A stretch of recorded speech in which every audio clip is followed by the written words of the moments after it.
Hello, good evening. You're watching Awaz News. I'm Kubra Ali. Let's take a look at the top stories making headlines in Canada today. Police are searching for driver of a vehicle involved in a hit-and-run in Mississauga that left a woman seriously injured. Peel police said a call came in shortly before 11:30 a.m. on Thursday for a collision on Truscott Drive near South Down Road and Queen Elizabeth Way. A white Ford pickup truck was escorting a white lone and traveling east at a slow pace, Sergeant Taylor Halfyard told Awaz News. The pickup truck driver was later taken to the hospital with serious injuries. The driver of the Ford pickup truck exited her vehicle to stop traffic behind her, at which time the driver of our suspect vehicle drove around the white lone escort, striking the driver of that vehicle and the failing to remain at the scene, Halfyard said. Meanwhile, the driver, police said, fled in the black Suzuki hatchback. He's described as about 70 years old, with white hair and wearing glasses. Halfyard said witnesses told officers that the driver had an Italian or Portuguese accent. So officers are in the area at this time. We are canvassing for witnesses and we are also looking for any video surveillance evidence in the area, Halfyard said. A popular YouTube group known as the Nelk Boys have become the latest victims of auto theft in the GTA. The group, who are behind an account with more than 8.4 million subscribers, posted a series of videos to social media this week after they said that their rental vehicle was stolen from outside an Airbnb in Oakville, Ontario.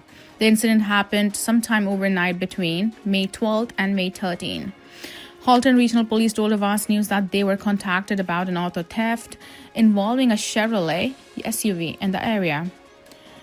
Forgert said in the video that while the car was a rental, he was upset because his golf clubs and other belongings were in the car. We are staying in Canada Airbnb in the suburbs. Walk out to go to the gym this morning. Look for our rental car. Kyle Forgert, a Mississauga, Ontario-born member of the group, said in a video posted Wednesday morning, "Look how nice this neighborhood is too. Someone came in the middle of the night and stole our rental car." However, just hours later at 7 p.m., the creators posted another clip appearing to show an officer on FaceTime telling them the US SUV had been located in Brampton, Ontario, with their belongings still inside.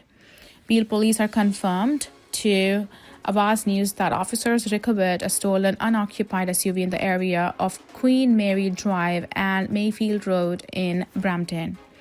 By Thursday, the group then posted security camera footage. In the footage, a lone suspect can be seen exiting a dark SUV and approaching the rental vehicle. Peel investigators did not identify any members of the group, but Halton police confirmed they were investigating a theft matching the description and time frame of the vehicle shown online. There have been no arrests made at this time and no word on possible suspects, but police note the investigation remains ongoing. The videos posted by the Nelk Boys have each been viewed more than 1.4 million times as the publication. Speeding along Toronto's Parkside Drive has surged more than 200% following the Ford government's removal of its automated speed enforcement program, community advocates say. The group Safe Parkside says newly analyzed data from the City of Toronto shows a dramatic and immediate spike in speeding following the removal of the cameras in November, calling the trend as disappointing as it is predictable. Safe Parkside says the figures come from City Watch Your Speed sign installed a few meters south of the former camera location. The camera continues to record the speed of vehicles alongside Parkside Drive, and that data is posted publicly by the City of Toronto. However, no fines are issued. The Parkside Drive speed camera was one of the most vandalized devices in the city before the entire program was halted by the Ford government. In 2025, the camera was cut down a record 7 times in less than a year. At one point, Awaz News obtained a release footage of vandals cutting down the device. To this day, no arrests were ever made in the multiple incidents. Other occurrences of vandalism on Parkside involved the camera being cut down and dragged into a park where it was later found in a pond. The advocacy group says the removal of the camera has left residents dealing with the consequences and fearing another preventable tragedy after the device was originally installed after a 2021 crash that killed an elderly couple. Safe Parkside says the final tally from the now removed camera included 70,243 speeding tickets, an estimated $7.5 million in fines, and a top recorded speed of 154 kilometers per hour in the posted 40 kilometers per hour zone. Mysterious projections on the CN Tower and the temporary closure of nearby Bremner Boulevard have prompted unverified speculation by some Torontonians that Drake could be planning another stunt to promote his new album. On Wednesday night, the CN Tower was covered in a projection that resembled a thermometer. By Thursday morning, the tower was surrounded by scaffolding and Bremner Boulevard was briefly closed at Simcoe Street. Toronto police told Awaz News that the closure was related to paid duty work in the area but would not provide further details. Toronto police would also not confirm whether there are any additional road closures planned for the area today. Awaz News has reached out to the City of Toronto for comment about what is taking place at the CN Tower but has not received a response. Still, many fans are confident the mysterious activity could be linked to Drake's 9th studio album slated to be released on Friday. On Thursday, a company truck from the Iceman and local ice supplier that has previously partnered with Drake also appeared next to the CN Tower. Early Wednesday night, a fan posted video of the landmark with what looked to be ice cubes projected onto it. Drake's new album is also titled Iceman. The Toronto District School Board TDSB is shedding more light on which programs be affected by recently announced staff cuts.